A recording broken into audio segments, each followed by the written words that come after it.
Hello and welcome to the Tell Not Show. I'm Kirsha Fox, author of Deception and Justice series. I'm a homeschooling mom to four, reader, and gamer. My guest tonight is Rebecca Jose. From a young age, she harbored a passion for writing, and it wasn't until she discovered the world of independent publishing that she could truly pursue her dreams. Rebecca finds joy in her work at a local historical site in Harrodsburg, Kentucky, when she's not writing at home. Welcome, Rebecca. Hi, everybody. Hi. Hi. So, tell me about your writing journey. What got you started and how's it looking?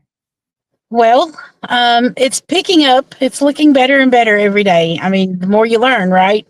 Mm-hmm. And so I've met a lot of exciting people along the way, and a lot of knowledgeable people that have helped me along my journey and given me great advice. But it all started when I was younger. I mean, I loved writing. English and literature was my favorite classes in school. I always made great grades in that class. Um, I always loved telling stories and making up stories. I had a cousin I used to play with when I was younger. He lived far away.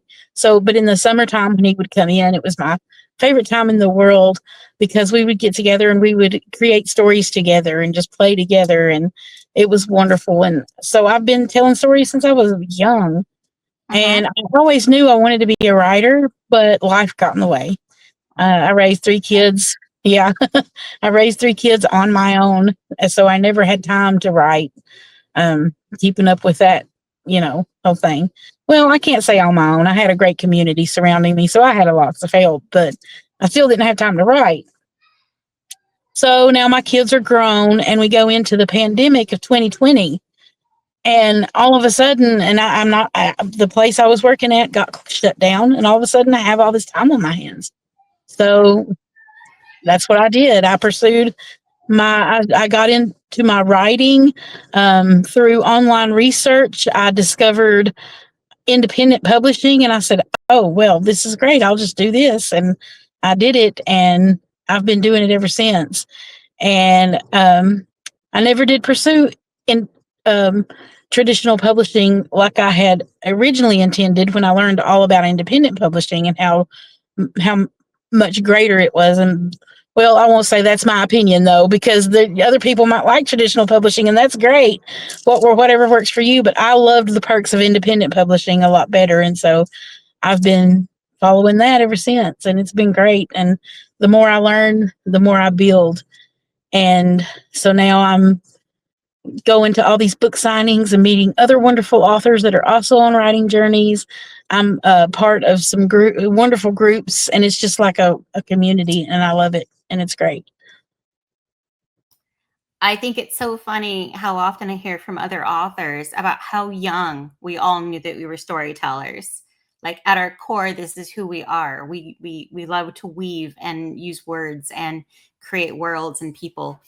So yes, I love that. And yeah, a lot of us were in the same boat. I also sort of began writing with the intent to publish in Yeah.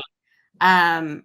Because yeah, you're right. Suddenly you have the time to think, to sit, to like there's nothing on the calendar anymore. And Yeah. it was a really rough time, but I feel like so much beauty sprang from that. We finally had the time to make all that banana bread with the banana, just infancy. But yes, with indie and traditional publishing, I also went independent because I don't think that there's one necessarily better than the other. It's just trade-offs, right? Yeah. What do you get versus what do you get, and what works better for your situation.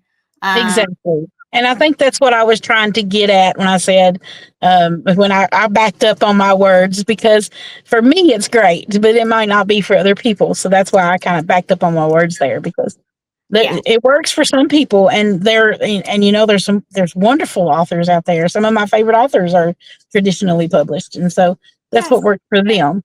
If I know Yes. someone who's traditionally published, I'm like, oh wow, that is so hard because you have to go through the querying trenches and you have to find Yes. your agent and get sold to a publishing house, and it's such a journey, and it takes years and years to get that book out. And then when I meet someone who's indie published, I'm like, oh man, that is so hard, because all the responsibility is on you, all the marketing is on you. You have to do Mhm. your best and put it out there, and you have to promote everything, and there isn't anyone holding your hand except the people that you find that, luckily the author community is so welcoming and helpful, and once you find your people, it's just the best community, as you said. Absolutely. Yes. So yeah, I And agree. I have found several of my people. You being one of them. I met you at Sinful Signings, and Sinful Signings is amazing. Oh Unfortunately, yeah. unfortunately, I'm on the wait list this year. I was so sad, but no, Yeah. it's okay. It's okay because there's so many wonderful authors that wanted to have a chance to get in there, and Desi only has so much room. And she sent out this wonderful email saying it breaks my heart, and I'm like, you know what? I understand. Let's give them a chance too. It's wonderful. Every author should experience Sinful Signings because it's just amazing. I So, can't say enough about it. It was my very first convention ever, what, three years ago, and I just go, sign up every year and like, please let me in, let me yeah. in. Were you able to get in this year? I will be there. Yes, Good. Yay. Good. I will hopefully. I'm gonna try to be there as a reader. I did get some. I didn't get VIP tickets. I just got general admission, but just so I can go and say hi to everybody. I'm hoping that I can make it there. If nothing gets in the way. Mhm. But I do have a lot of other events signed up for this year. Happily Indie After. That's a new one that's just popped up from the um, Mama D, one of the biggest influencers on TikTok in the book community. I know a lot of people know who Mama D is. She's going to be there, and there's When when is that yeah, happening? that's in. I think that one's in May.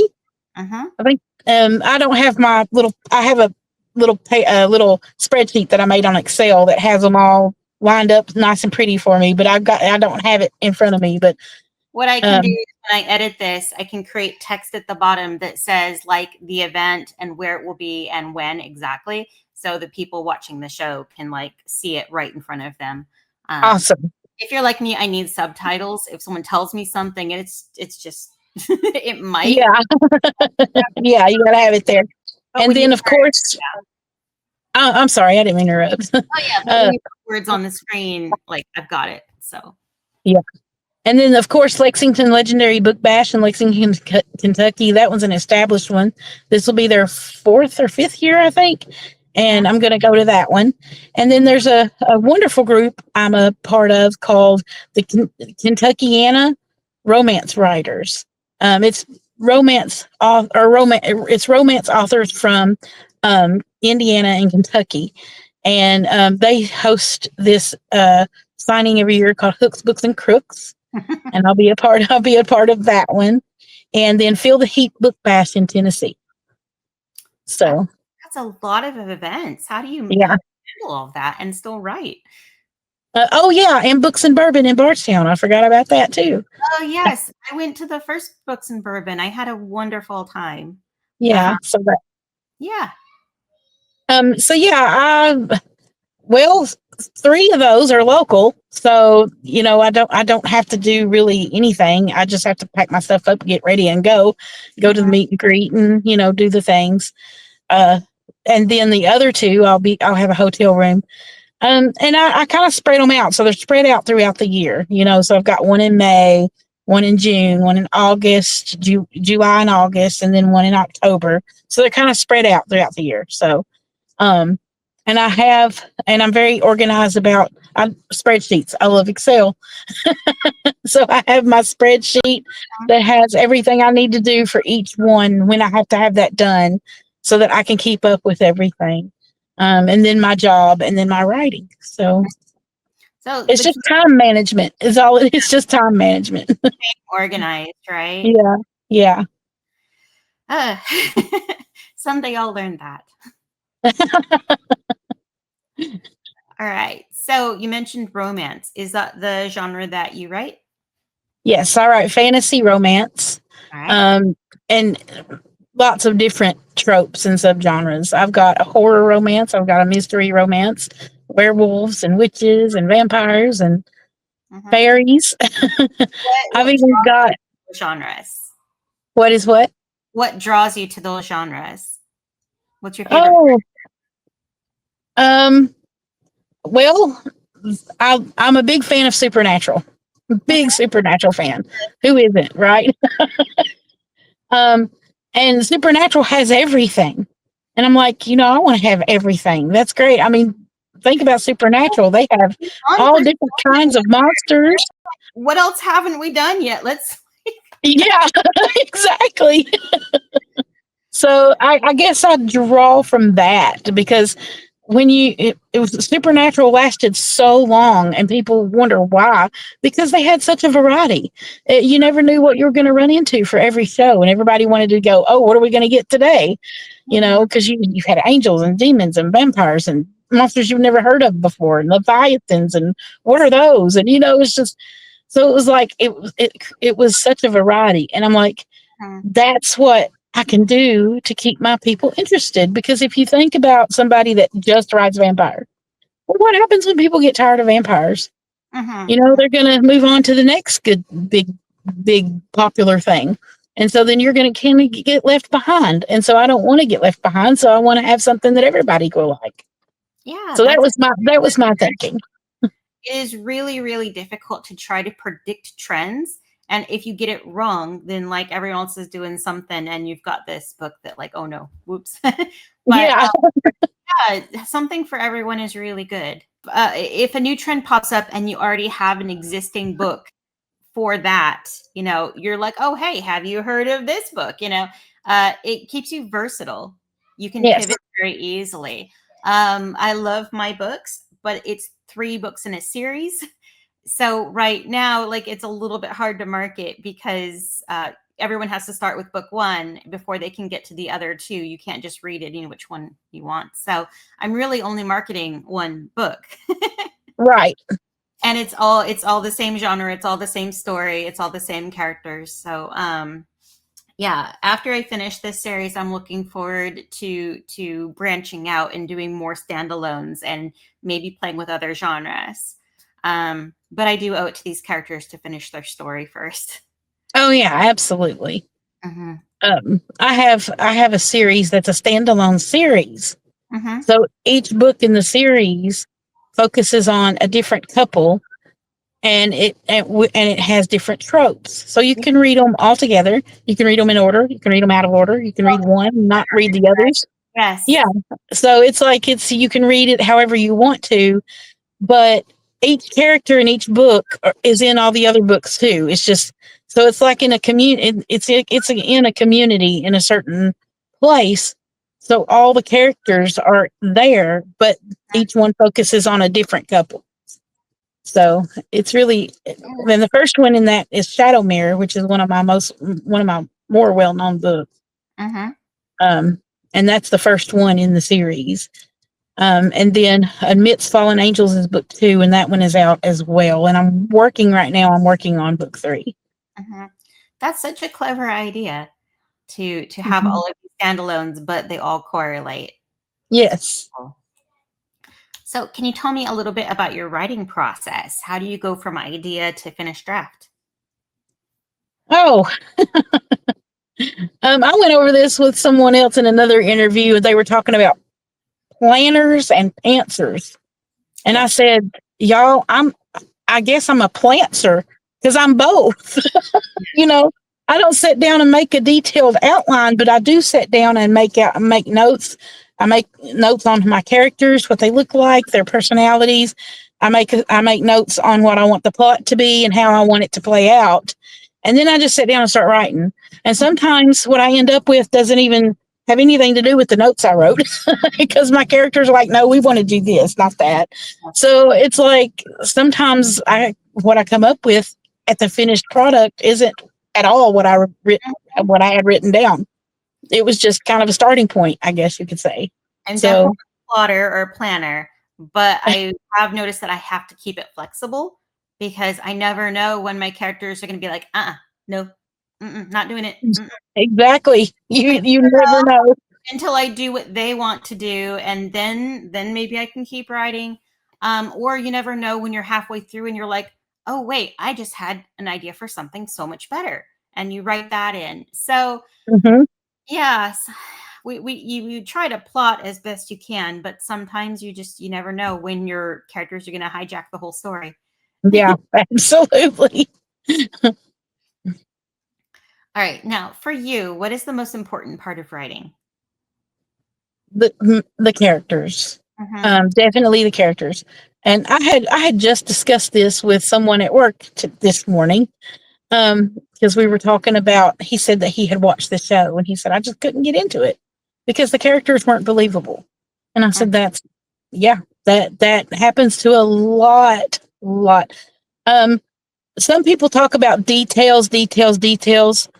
I don't think details are as important as the characters, because if you create characters that are not believable, or characters, and that happens a lot in fantasy.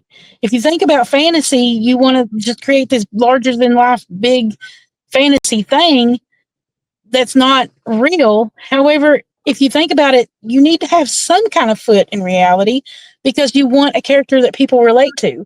Because if they're not relating to your characters, they're not going to become real to them. And if they don't become real to them, the story is not believable. So I think Yeah, it all rests in the characters. absolutely. That is so very true. If your characters aren't believable, or if they act in a way that's kind of contrary to their character, Yeah, those out of absolutely. character things. I've noticed, like with movies or shows, sometimes the character does something really weird, and you're like, "Did they change writers?" And then you check and like, "Yep, they changed writers." Yeah, absolutely. And it's like, why that makes the character unbelievable now. It's like, Yes, yes, I mean, we can have a fantasy person that can shoot ice out of their fingers. That's not believable, right? But the emotion that person holds, the way they carry themselves, their personality, that's all believable. That's all real. hmm It becomes real to you if it's something, if there's something in that character you relate to. Like it can be a morose character that's sad because they lost their mother. I lost my mother. Well, I didn't. I'm just using that as an example. I have my mom. Hi, mom. But the character, because nothing worse. There's nothing worse than a character that you don't care about or relate to at all. exactly. That's not a story people want to read. Nope, absolutely not. So if you create a character that has nothing that people can relate to and nothing that people can believe, then they're not going to want to read your story. Yes. Yeah, I'm trying to think of a book where I read it and like got mad at the characters, but I think that I haven't finished a book that, like, if you pick up a book and you start reading, you're like, ugh, like I think people don't even get beyond those first few pages because they can Yeah, already, you know. yeah, it's DNF'd or the show is not watched or whatever it is that the character's in. Yeah, it's just not. Yeah, people aren't going to sit through a 2 hour movie or a 30-minute show or sit Mhm. through hours and hours of investing in reading a book if they're not enjoying or Yes. relating to the characters. And So, as much as I love the guy authors, we all love the guys that we've met, but there are some male authors when they're writing female characters, just they miss some details. And yeah, yeah, they don't get it. They don't it's get it. And it's not their fault. It's not their fault. Maybe yes. they haven't maybe they haven't had a good female role in their life to get ideas or pull things from. So, you know, They didn't do sensitivity readers, or mhm, yeah, have an actual woman read their yeah, manuscript. So, and I have to be careful of that myself. My two main characters are both men, so sometimes I've had to be like, how would these men react to this situation? So yeah. it's very tricky to write anything that you're not. Well, But I was raised with two brothers, so I'm pretty good at writing men.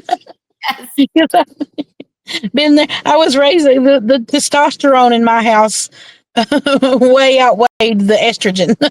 So yeah, no, it helps. Those live life experiences, those friendships, those family, yeah, they all help. absolutely, yeah. All right. So when you're beginning a new story, do you start with characters then, or do you usually start with like a seed of a plot? I start with the characters. Mm-hmm. Well, actually, sometimes I have started with the seed of a plot because it would come to me in a dream or an idea, or I'd be walking down the road and I'd be like, "Ooh, that would make a great story." So sometimes it does start with that, but then I always, like I said, create the characters first, and then I go with the plot. What is the plot going to be? All Mm-hmm. based off of that idea that I had. They For sort of example, each other, don't they? yeah, they absolutely do. For example, the book I'm working on right now um, is based off of a AI program that I saw. I was watching an advertisement for that AI program, that My Buddy AI program that you can Mm-hmm. create a friend to talk to. And like, oh, I have a great idea for a story based off that. And so I went and I sat down and I started making all these characters, and then I started making the plot and how it was going to work. So I made my characters first. Mm-hmm. So Yeah, one of my favorite anime series way back in the day was like about humans and robots and romances that could spark up between them. It's called Chobits. And yeah. it's certainly not the first time someone wrote a story like that, and it won't be the last, but there's so much to explore there. Oh Um, yeah. A lot. Human psychology and what's ethical, what's moral, what how far can a machine go. I was a Trekkie kid. My father was really into Star Trek, and oh gosh, if I didn't love Data, like he was one of my favorite characters ever, and that was his whole thing, was to sort of hold up a mirror to humanity. Hmm. The creation of humanity and aspiring to humanity, and what he was able to do with that throughout the show.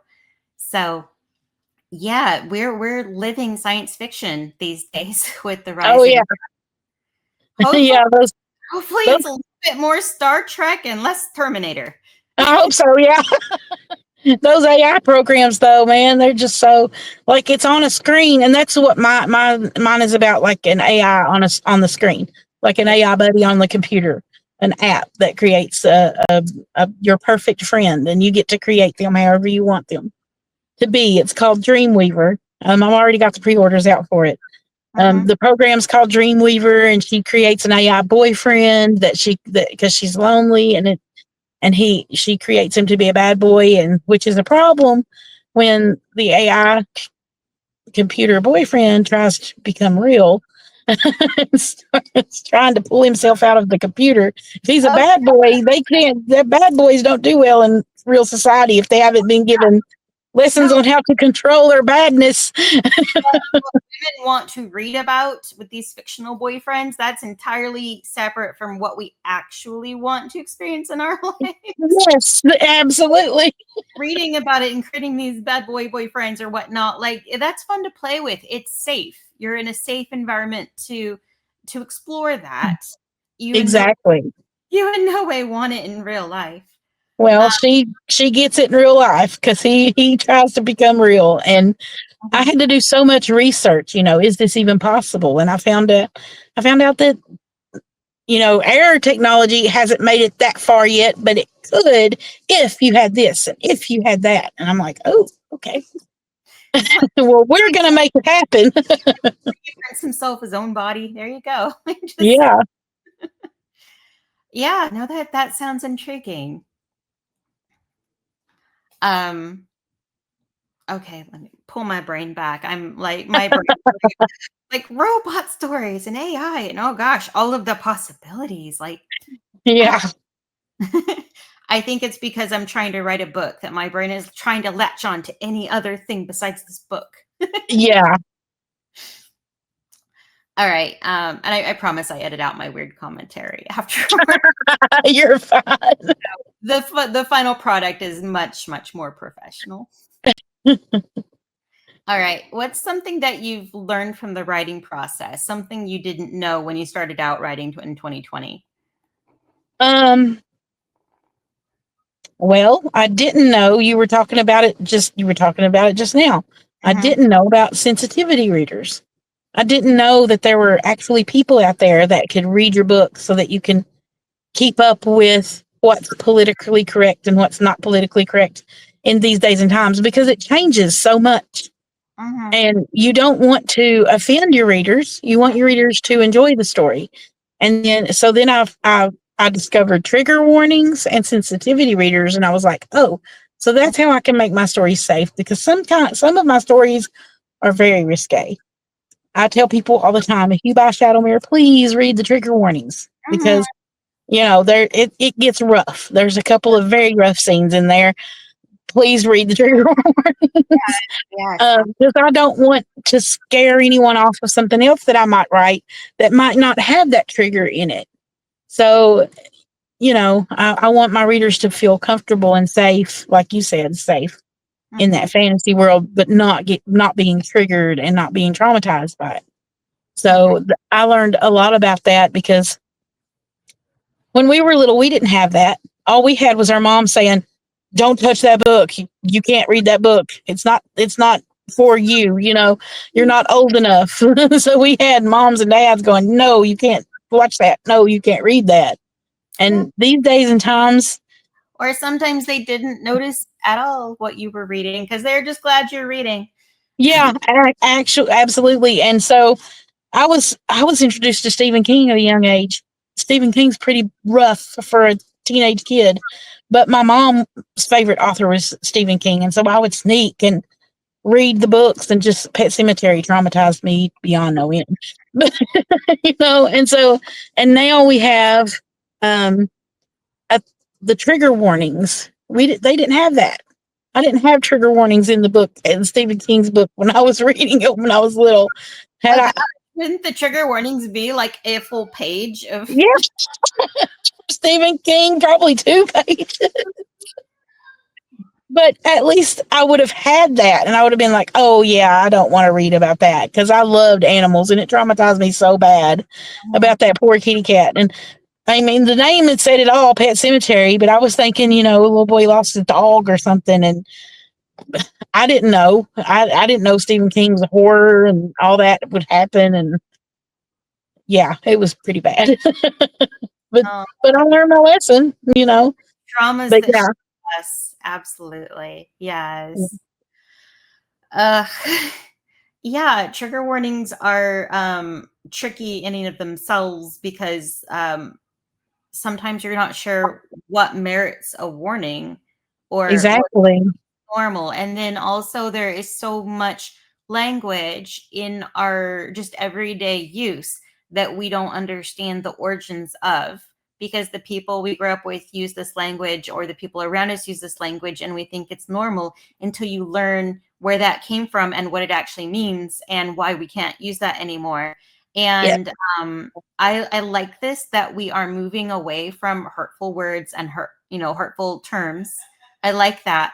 But oh gosh, if I don't get so worried sometimes that I said the wrong thing to the wrong person and they think that I don't care, I'm like, please, if I say the wrong thing, just gently correct me and tell me why, and I will change it. I absolutely. don't want to hurt But anybody. but it's really because some people are so afraid to tell you said the wrong thing, because they're thinking the same thing you are. Oh, I don't want to offend them. If I say that they said that wrong, they might think that I'm just being a jerk, and Yeah, they're going to be mad.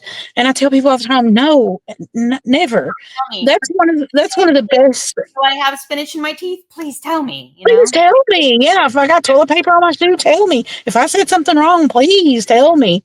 Yeah. Because that I'm learning. How are we going to learn? How are we going to know that offends you if you don't tell me? And how are we going to learn not to say it again? Yes. You have to tell me. We can't fix a problem if we don't know there's a problem.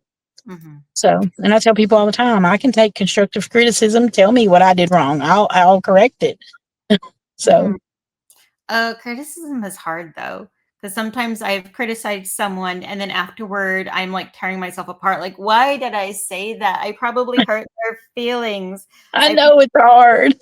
gentler. I should have. Oh gosh, I should have done a compliment sandwich. Like, I love this. Did this poorly, but I liked this. Like, and then Oh afterward, yeah. why? It's always good to throw a compliment in there. Yeah, absolutely. Um, Like I love your support, but mhm, mhm. so, you know. Yeah. So yeah, anyone watching the show, if I've ever criticized you even lightly, I am definitely kicking myself afterward. If did I say it nicely enough to like to not ruin your whole day or make you want to quit writing forever? Yes. Yeah. All right. What is your favorite part of writing? Oh, I know this is going to sound strange, but I love making my book covers. Mm-hmm. I don't know that I love making. I love playing around with all the um all the different things that you can do with the covers. Photoshop is my toy. I, I love playing around with Photoshop and pulling, just making an image from like a blank canvas. And you start with, an image that you bought off of a website or something, or maybe something that you took with your own camera, and then you just turn it into this wonderful, great picture. And I just love it. I really like doing that. Computer graphics. I love computer graphics. That makes you smarter than me because I can't tell you how many times I've sat myself down, opened Photoshop, and be like, I'm going to learn this. And like, I like leave in tears of just, I can't make a circle. Like, yeah, you know, because Photoshop is its own like machine. When you're used to just drawing either with like a paint or a simpler program, I think there's so much capability with Photoshop. Yeah, There's nothing you can't do, but you have to know what all the tools do and how to work, exactly. how to do Exactly. your custom brushes and and the layers. And I understand conceptually, but the actual doing is so much harder. The circle's easy. You pick the little ellipsis Whole and yeah. tool and you draw a circle, and then you pick your paintbrush and you just start painting, and it'll only paint in the circle.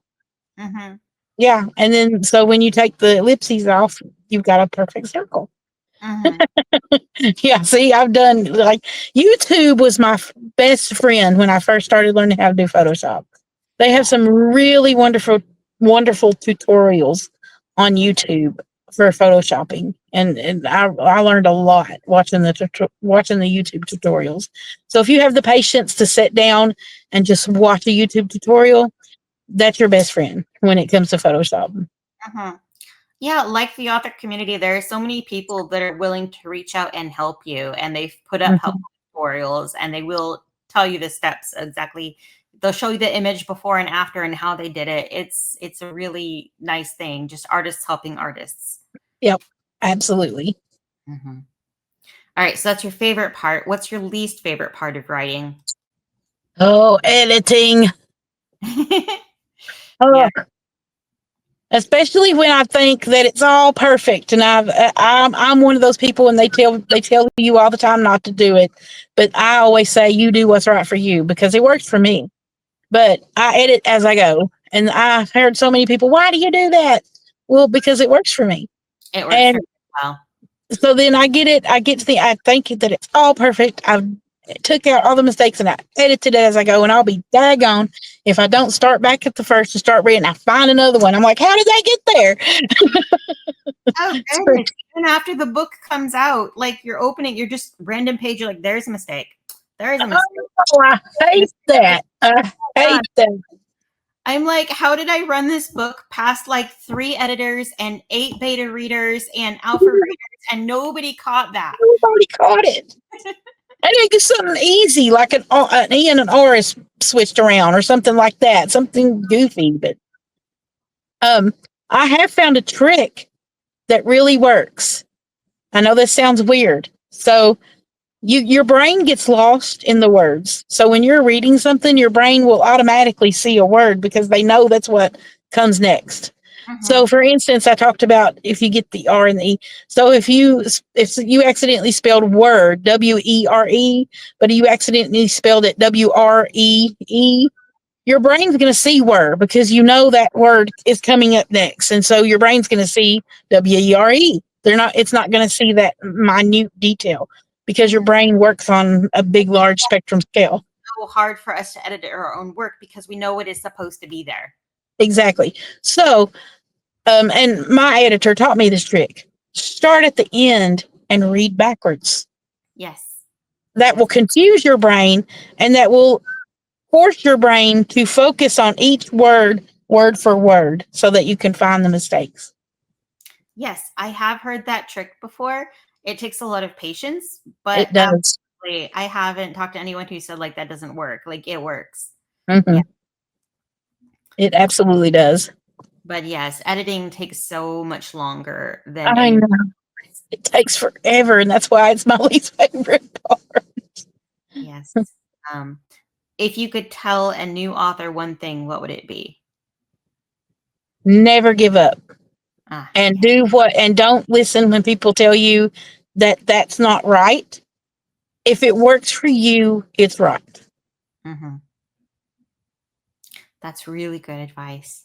Hmm. I I've said it before, but I feel like a lot of us learn writing from teachers, either in high school or college or junior high, depending on when, Hmm. and then so a lot of them kind of teach only one way of writing. And if that doesn't click, you think, oh, I'm not very good at this. And it might be that just maybe you work differently, you know, Hmm. Yeah. and need to just discover your own style, your own methods, your own, there's as many ways to write as there are writers. Oh yeah. And Absolutely. that's in part why I do the show, because someone who is a plotter in a room full of pantsers is going to feel like they might be doing something wrong, you know. Yeah. They're gonna, what am I doing wrong? All these people sit down and they just start writing, and here comes the story, and I'm sitting here trying to plan everything out. Yeah, that's okay too. It works for you. There you go. So what are we doing today? And I'm like, I don't know. I don't know what we're doing. I don't have a goal they're working towards. They have no idea what to do. Like, well, the boss looks that the bad guy looks pretty like tricky, tough. How are we going to defeat him? I'm like, I'm working on it. Like, I know I'd scroll when I'm scrolling through TikTok or Facebook or any social media app. Actually, really, you see a lot of lives, and these lives are authors doing writing sprints. And my brain goes, why don't you just call it an author sprint? Because some people might not be writing, some people might be planning, some people might be editing, some people might be doing something other than writing. And it's like you said, they don't want to jump on there and join your live and then feel like, oh, I'm sitting here writing out an outline, and these people are over typing away, and I don't want to feel left out in the community. So call it author sprints. And in the headline, do whatever you feel is right for you at this moment. Whether that be editing, writing, or even reading another author's book to help them out, whatever it is, do that. yes. So Yes, I call that progress is progress, right? yeah, Even if I didn't absolutely. write any words, if I sat down and thought about my characters, or I had a new idea that I wrote down to use later, or if I organized something, or spent some time filling out a character bio for a new character, that was progress, right? Yes, It absolutely.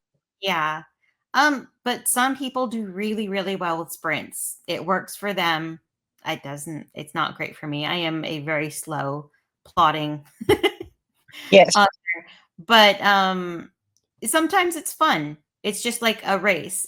How many words can you sit down and write if you really put your mind to it? Um, Yeah. so I've given myself grace of, I know you're slow, but let's try, Yeah. do what you can. Be a turtle. Be a Slow turtle. wins the race sometimes. Be a turtle, but finish the race. Yeah, absolutely. Which goes into your advice for the new author. Don't give up. Yeah. Yeah. Don't give up, because if if you feel like you're doing it wrong, you're Mhm. not. If it's working for you and your story is continuing to progress, like you said, progress is progress. Mhm. Keep at it. If you're making progress, you're doing it right for you. Yes. Yes.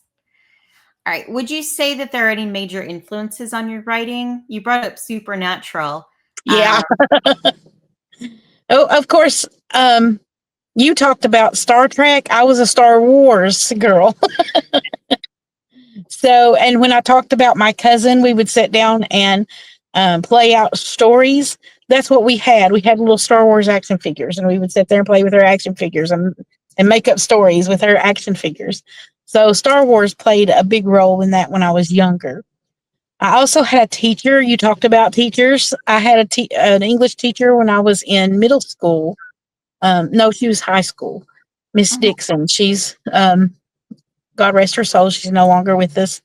But she was a wonderful influence on me.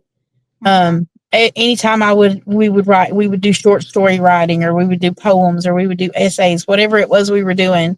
She always had great things to say about my stories, and she would always encourage me and tell me how good I was at storytelling. And then she would, tell me some things that I could do to improve it. And so she was always pushing me to be better. mhm. And so I had a lot of inspiration from her. So, That's great. Teachers can be such like they can be such a huge influence, as they said, of like how you view yourself, how you view your talents, your abilities, and how absolutely. they can push you without making you feel terrible. Yes. Yeah, Yes. it's wonderful when you have someone like that in your life, even for that short period of time. Yes, it is. It was wonderful. And I miss her terribly. Mhm. All right. What has been your most significant writing victory so far? Oh, I was really excited when my book, Shadowmare, got turned into an audiobook. So I did it through Audible, and I had a lot of people that auditioned for it. And I had originally had this one girl that I really liked. Her voice was great. She did a great job. She put emotion into it. She brought the story to life, and I really liked her. And so I hired her, or well, we did a contract, and she did the first 15 minutes, and then she started the chapters, and then she got into one of the spicier scenes. And so then she gets in contact with me, and she said, I didn't realize how graphic this book would be, and I don't feel comfortable continuing. And I'm thinking in my head, the trigger warnings were there. Mhm. Every everything it said spicy romance, Oh, that's so sweet. spice. Yeah. So I don't know. I don't think she understood what high spice meant. Maybe Yeah. she just didn't understand. But so I was very disappointed because, and I understood that's great, because if that's not your cup of tea, I understand. I don't want you to. Yeah, you wouldn't want them, you want the communication and you wouldn't want to make them Mhm. uncomfortable. But that Right. is, you can mourn that. You can be disappointed.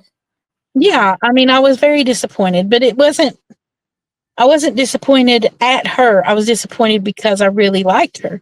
Mhm. And so then I got on a community site, and I was telling other authors about it, and they were like, "Oh, we got you." It was actually the Sinful People, Desi and Autumn, and they were like, "Oh, we got you. We can get you in touch um, with a great, narrator. Just Mhm. hey." And then they like hyped it up. Hey guys, narrators, attention narrators, come help out our friend. And I got a lot of people going, "Hey, I'll do it. Hey, I'll do it." And I had put my book on with Atlas Creed. He does a lot of stuff for the indie community. A Yes, lot of stuff. familiar with Atlas. I haven't Yeah. had him on the show yet, but I've read his book. He does a lot of stuff for the indie community. And one of the things that he was doing at the time, he did this thing where he would take a sample of, I forgot what the whole program was called, but there was a lot of authors that did it. He would take a sample of, it was to help authors and narrators. So you sent in a little sample of your book, and then he would have match it with a narrator, and they Mhm. would read that sample, and then he would do advertising with that.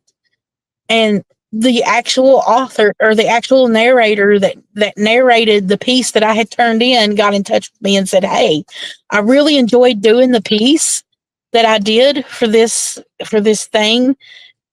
I would love to narrate the whole book." And I was like, "Absolutely." I said, "I'm on a budget though. I can only afford so much." She's like, "I'll do it." And she did it, and it was wonderful. It turned out so great. You all, if you don't have Shadow Mirror on Audible, you got to go get it. Who's your narrator? What's her name? Casey West. That's what she wanted to do. Yeah. All And right. she so she did a wonderful job. I loved it. So then it won the Hidden Nuggets, or the Golden Nuggets Hidden Gem Award for Best Narrator in 2024. So that was like a Oh, major. Yeah, I yeah. mean, she's the one that it was her that, like, she's the one that won the award, but it was my book that won the award. So it's like it was an accomplishment for me too, and I was so proud of her and so proud of the work she did, and so happy that my book won. And I think that was my greatest accomplishment. It was actually her accomplishment, but I like piggybacked off of it. It had a lot to do with it, for Yeah. sure. So That's such a wonderful writing victory, not only to get an audiobook, but to have it win such a prize. And yeah, people don't realize how much work goes into audiobooks. It's so much more than just reading a book out loud. yeah, Yes. And then you did the thing, like you hit an obstacle, but you persevered. You saw it through. You made it work. yeah, Yes. yeah. And I the stumbled over her name because when we first started the journey, she yeah, was going by a different name, and then she changed the name, and so I kind of stumble over the name sometimes. I oh get yeah, it confused. yeah. So if you pull up Shadow Beer and I got the name wrong, just know that's why. Yes.